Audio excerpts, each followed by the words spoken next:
ರಾಜಣ್ಣವರು ಸ್ವತಃ ಅವರು ಕೂಡ ಒಪ್ಕೊಂಡಿದ್ದಾರೆ. ನನ್ನ ಮೇಲೆ ಹನಿ ಟ್ರ್ಯಾಪ್ ಪ್ರಯತ್ನ ಆಗಿದೆ, ಎಲ್ಲ ದಾಖಲೆಗಳು ಕೂಡ ನನಗಿದೆ. ಕೇವಲ ನಂದೇ ಅಲ್ಲ, ಎರಡೂ ಕಡೆ ಸುಮಾರು 48 ಜನ ಹನಿ ಟ್ರ್ಯಾಪ್ ಒಳಗಾಗಿದ್ದಾರೆ. ಇದರಲ್ಲಿ ಕೇಂದ್ರದ ಕೆಲವು ನಾಯಕರು ಇದ್ದಾರೆ, ಕೆಲವು ನ್ಯಾಯಾಧೀಶರಿದ್ದಾರೆ ಅನ್ನೋದು ಕೂಡ ಅವ್ರು ಮಾತಾಡಿದ್ರು. ಇದು ಆತಂಕ ಇರೋದು ಇದೇನು ನಾವೇನು ಯಾವುದೋ ರಾಜಕೀಯ ಮಾಡಬೇಕು ಅಂತಲ್ಲ, ಇದೊಂದು ಕೆಟ್ಟ ಸಂಪ್ರದಾಯ. ನಾವು ರಾಜಕೀಯವನ್ನು ರಾಜಕೀಯವಾಗಿ ಎದುರಿಸಬೇಕೇ ಹೊರತು ಈ ಥರ ಅಡ್ಡದಾರಿಯನ್ನು ಬಳಸಿ ಮಾಡ್ತಕ್ಕಂಥವ್ರು ಯಾರೇ ಮಾಡಿದರೂ ಕೂಡ ಅದಕ್ಕೆ ತಡೆಯನ್ನು ಹಾಕಬೇಕು, ಕ್ರಮ ತಗೊಬೇಕು ಅಂತೇಳಿ ನಾವು ಒತ್ತಾಯವನ್ನು ಮಾಡಿರ್ತಕ್ಕಂಥದ್ದು.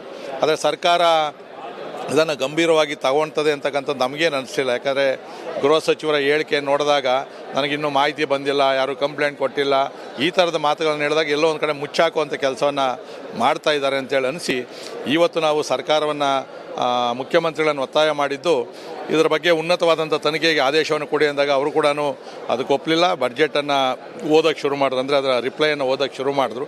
ಆಗ ಅನಿವಾರ್ಯವಾಗಿ ನಾವು ತೀವ್ರವಾದಂಥ ಪ್ರತಿಭಟನೆಯನ್ನು ಮಾಡಿದ್ವಿ. ಇದು ಕೇವಲ ಭಾರತೀಯ ಜನತಾ ಪಾರ್ಟಿ ಅಂತಲ್ಲ, ಇದು ಎಲ್ಲ ಪಕ್ಷದ ಶಾಸಕರಿಗೂ, ಅಧಿಕಾರಿಗಳಿಗೂ, ವ್ಯಾಪಾರಸ್ಥರಿಗೂ ಇದು ನಿರಂತರವಾಗಿ ಇದೊಂದು ಕೆಟ್ಟ ಸಂಪ್ರದಾಯ ಹನಿ ಟ್ರ್ಯಾಪ್ ಮಾಡ್ತಕ್ಕಂಥದ್ದು. ಇದಕ್ಕೊಂದು ಅಂತ್ಯ ಆಡಬೇಕು ಅಂತ ಹೇಳಿದ್ರೆ ಸರ್ಕಾರದಿಂದನೇ, ಇವತ್ತೇನು ಸರ್ಕಾರ ಐತೆ ಅವ್ರ ಕಡೆಯಿಂದನೇ ಮಾಡೋಕ್ಕೆ ಸಾಧ್ಯ ಆಗಿದೆ.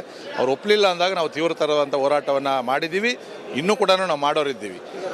ಭೇಟಿಗೆ ಏನಾದರೂ ಈ ವಿಚಾರವಾಗಿ ಹೋಗೋದಕ್ಕೆ ಏನಾದರೂ ಪ್ಲಾನಿಂಗ್ ಆಗಿದೆ? ಇಲ್ಲ, ಇದಿಲ್ಲ. ಈಗ 4% ಇವತ್ತು ಏನು ಮುಖ್ಯಮಂತ್ರಿಗಳು ಕೂಡ ಭಾಷಣವನ್ನು ಮಾಡೋ ಸಂದರ್ಭದಲ್ಲಿ ನಾವು ಅಲ್ಪಸಂಖ್ಯಾತರಿಗೆ 4% ಮೀಸಲಾತಿಯನ್ನು ಗುತ್ತಿಗೆಯಲ್ಲಿ ಕೊಟ್ಟಿದ್ದೀವಿ ಅಂತಕ್ಕಂಥ ಮಾತನ್ನು ಹೇಳಿದಾಗ ಅವು ಕೂಡ ನಾವು ವಿರೋಧ ಮಾಡಿದ್ವಿ. ಬಟ್ ಇನ್ನೂ ಬಿಲ್ ಅದನ್ನು ಪಾಸ್ ಮಾಡಲಿಲ್ಲ. ಈಗ ನೋಡಬೇಕು, ಈಗೇನು ಮತ್ತೆ ಅಧಿವೇಶನ ಕರೀತಾರೆ ಏನೋ, ಇಲ್ಲ ನಮ್ಮನ್ನು ಸಸ್ಪೆಂಡ್ ಮಾಡ್ತಾರೆ ಏನೋ ಗೊತ್ತಿಲ್ಲ.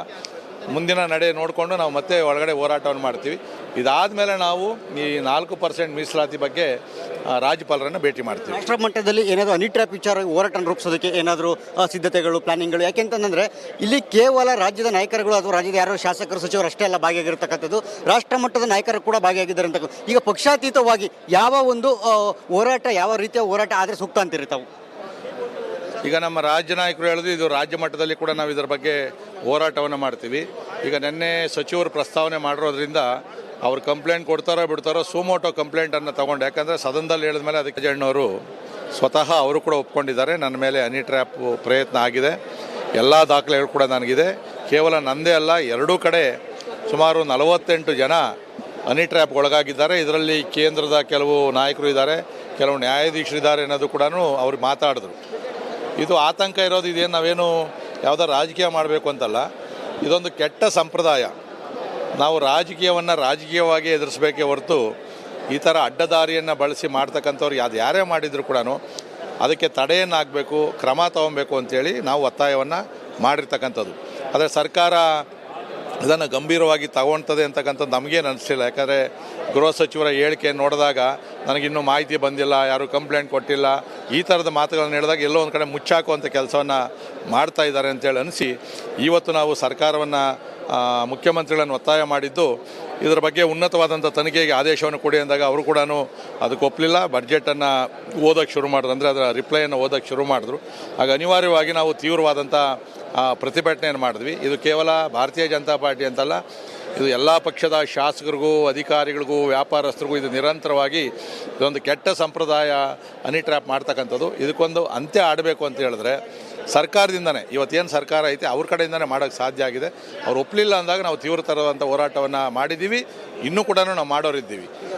ಭೇಟಿಗೆ ಏನಾದರೂ ಈ ವಿಚಾರವಾಗಿ ಹೋಗೋದಕ್ಕೆ ಏನಾದರೂ ಪ್ಲಾನಿಂಗ್ ಆಗಿದೆ? ಇಲ್ಲ, ಇದಿಲ್ಲ. ಈಗ 4% ಇವತ್ತು ಏನು ಮುಖ್ಯಮಂತ್ರಿಗಳು ಕೂಡ ಭಾಷಣವನ್ನು ಮಾಡೋ ಸಂದರ್ಭದಲ್ಲಿ ನಾವು ಅಲ್ಪಸಂಖ್ಯಾತರಿಗೆ 4% ಮೀಸಲಾತಿಯನ್ನು ಗುತ್ತಿಗೆಯಲ್ಲಿ ಕೊಟ್ಟಿದ್ದೀವಿ ಅಂತಕ್ಕಂಥ ಮಾತನ್ನು ಹೇಳಿದಾಗ ಅವು ಕೂಡ ನಾವು ವಿರೋಧ ಮಾಡಿದ್ವಿ. ಬಟ್ ಇನ್ನೂ ಬಿಲ್ ಅದನ್ನು ಪಾಸ್ ಮಾಡಲಿಲ್ಲ. ಈಗ ನೋಡಬೇಕು, ಈಗೇನು ಮತ್ತೆ ಅಧಿವೇಶನ ಕರೀತಾರೆ ಏನೋ, ಇಲ್ಲ ನಮ್ಮನ್ನು ಸಸ್ಪೆಂಡ್ ಮಾಡ್ತಾರೆ ಏನೋ ಗೊತ್ತಿಲ್ಲ. ಮುಂದಿನ ನಡೆ ನೋಡಿಕೊಂಡು ನಾವು ಮತ್ತೆ ಒಳಗಡೆ ಹೋರಾಟವನ್ನು ಮಾಡ್ತೀವಿ. ಇದಾದಮೇಲೆ ನಾವು ಈ 4% ಮೀಸಲಾತಿ ಬಗ್ಗೆ ರಾಜ್ಯಪಾಲರನ್ನು ಭೇಟಿ ಮಾಡ್ತೀವಿ. ರಾಷ್ಟ್ರ ಮಟ್ಟದಲ್ಲಿ ಏನಾದರೂ ಹನಿ ಟ್ರ್ಯಾಪ್ ವಿಚಾರ ಹೋರಾಟ ರೂಪಿಸೋದಕ್ಕೆ ಏನಾದರೂ ಸಿದ್ಧತೆಗಳು, ಪ್ಲಾನಿಂಗ್ಗಳು? ಯಾಕೆಂತಂದರೆ ಇಲ್ಲಿ ಕೇವಲ ರಾಜ್ಯದ ನಾಯಕರುಗಳು ಅಥವಾ ರಾಜ್ಯದ ಯಾರೋ ಶಾಸಕರು, ಸಚಿವರು ಅಷ್ಟೇ ಅಲ್ಲ ಭಾಗಿಯಾಗಿರ್ತಕ್ಕಂಥದ್ದು, ರಾಷ್ಟ್ರ ಮಟ್ಟದ ನಾಯಕರು ಕೂಡ ಭಾಗಿಯಾಗಿದ್ದಾರೆ ಅಂತ. ಈಗ ಪಕ್ಷಾತೀತವಾಗಿ ಯಾವ ಒಂದು ಹೋರಾಟ, ಯಾವ ರೀತಿಯ ಹೋರಾಟ ಆದರೆ ಸೂಕ್ತ ಅಂತೀರಿ ತಾವು? ಈಗ ನಮ್ಮ ರಾಜ್ಯ ನಾಯಕರು ಹೇಳಿದ್ರು, ಇದು ರಾಜ್ಯ ಮಟ್ಟದಲ್ಲಿ ಕೂಡ ನಾವು ಇದರ ಬಗ್ಗೆ ಹೋರಾಟವನ್ನು ಮಾಡ್ತೀವಿ.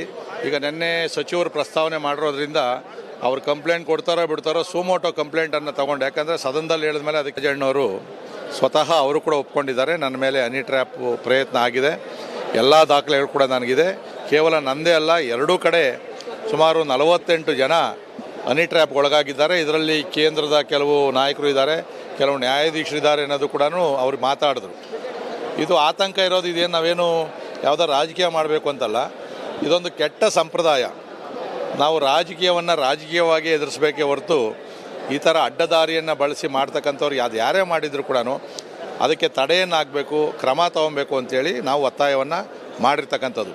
ಆದರೆ ಸರ್ಕಾರ ಇದನ್ನು ಗಂಭೀರವಾಗಿ ತಗೊಳ್ತದೆ ಅಂತಕ್ಕಂಥದ್ದು ನಮಗೇನು ಅನಿಸ್ತಿಲ್ಲ. ಯಾಕಂದರೆ ಗೃಹ ಸಚಿವರ ಹೇಳಿಕೆ ನೋಡಿದಾಗ ನನಗಿನ್ನೂ ಮಾಹಿತಿ ಬಂದಿಲ್ಲ, ಯಾರೂ ಕಂಪ್ಲೇಂಟ್ ಕೊಟ್ಟಿಲ್ಲ, ಈ ಥರದ ಮಾತುಗಳನ್ನು ಹೇಳಿದಾಗ ಎಲ್ಲೋ ಒಂದು ಕಡೆ ಮುಚ್ಚಾಕುವಂಥ ಕೆಲಸವನ್ನು ಮಾಡ್ತಾ ಇದ್ದಾರೆ ಅಂತೇಳಿ ಅನಿಸಿ ಇವತ್ತು ನಾವು ಸರ್ಕಾರವನ್ನು ಮುಖ್ಯಮಂತ್ರಿಗಳನ್ನು ಒತ್ತಾಯ ಮಾಡಿದ್ದು ಇದರ ಬಗ್ಗೆ ಉನ್ನತವಾದಂಥ ತನಿಖೆಗೆ ಆದೇಶವನ್ನು ಕೊಡಿ ಅಂದಾಗ ಅವರು ಕೂಡ ಅದಕ್ಕೆ ಒಪ್ಪಲಿಲ್ಲ. ಬಡ್ಜೆಟನ್ನು ಓದೋಕ್ಕೆ ಶುರು ಮಾಡಿದ್ರು, ಅಂದರೆ ಅದರ ರಿಪ್ಲೈಯನ್ನು ಓದೋಕ್ಕೆ ಶುರು ಮಾಡಿದ್ರು.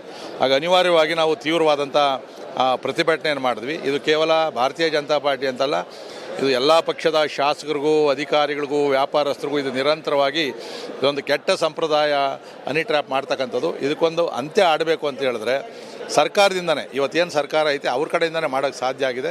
ಅವ್ರು ಒಪ್ಪಲಿಲ್ಲ ಅಂದಾಗ ನಾವು ತೀವ್ರತರವಾದಂಥ ಹೋರಾಟವನ್ನು ಮಾಡಿದ್ದೀವಿ, ಇನ್ನೂ ಕೂಡ ನಾವು ಮಾಡೋರಿದ್ದೀವಿ. ರಾಜ್ಯಪಾಲರ ಭೇಟಿಗೆ ಏನಾದರೂ ಈ ವಿಚಾರವಾಗಿ ಹೋಗೋದಕ್ಕೆ ಏನಾದರೂ ಪ್ಲಾನಿಂಗ್ ಆಗಿದೆ? ಇಲ್ಲ, ಇದಿಲ್ಲ.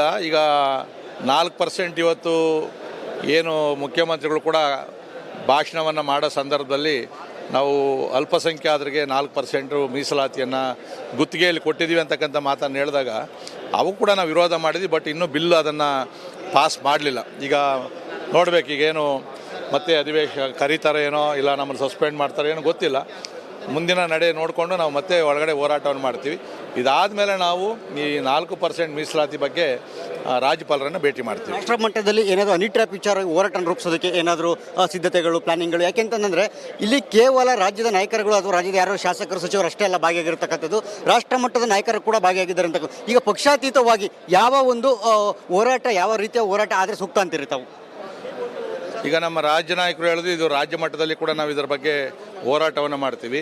ಈಗ ನಿನ್ನೆ ಸಚಿವರು ಪ್ರಸ್ತಾವನೆ ಮಾಡಿರೋದ್ರಿಂದ ಅವ್ರು ಕಂಪ್ಲೇಂಟ್ ಕೊಡ್ತಾರೋ ಬಿಡ್ತಾರೋ ಸುಮೋಟೋ ಕಂಪ್ಲೇಂಟನ್ನು ತೊಗೊಂಡು, ಯಾಕಂದರೆ ಸದನದಲ್ಲಿ ಹೇಳಿದ್ಮೇಲೆ ಅದಕ್ಕೆ ಜಣ್ಣವರು ಸ್ವತಃ ಅವರು ಕೂಡ ಒಪ್ಕೊಂಡಿದ್ದಾರೆ. ನನ್ನ ಮೇಲೆ ಹನಿ ಟ್ರ್ಯಾಪ್ ಪ್ರಯತ್ನ ಆಗಿದೆ, ಎಲ್ಲ ದಾಖಲೆಗಳು ಕೂಡ ನನಗಿದೆ. ಕೇವಲ ನಂದೇ ಅಲ್ಲ, ಎರಡೂ ಕಡೆ ಸುಮಾರು 48 ಜನ ಹನಿ ಟ್ರ್ಯಾಪ್ಗೆ ಒಳಗಾಗಿದ್ದಾರೆ. ಇದರಲ್ಲಿ ಕೇಂದ್ರದ ಕೆಲವು ನಾಯಕರು ಇದ್ದಾರೆ, ಕೆಲವು ನ್ಯಾಯಾಧೀಶರಿದ್ದಾರೆ ಅನ್ನೋದು ಕೂಡ ಅವ್ರು ಮಾತಾಡಿದ್ರು. ಇದು ಆತಂಕ ಇರೋದು, ಇದೇನು ನಾವೇನು ಯಾವುದೋ ರಾಜಕೀಯ ಮಾಡಬೇಕು ಅಂತಲ್ಲ, ಇದೊಂದು ಕೆಟ್ಟ ಸಂಪ್ರದಾಯ. ನಾವು ರಾಜಕೀಯವನ್ನು ರಾಜಕೀಯವಾಗಿ ಎದುರಿಸಬೇಕೇ ಹೊರತು ಈ ಥರ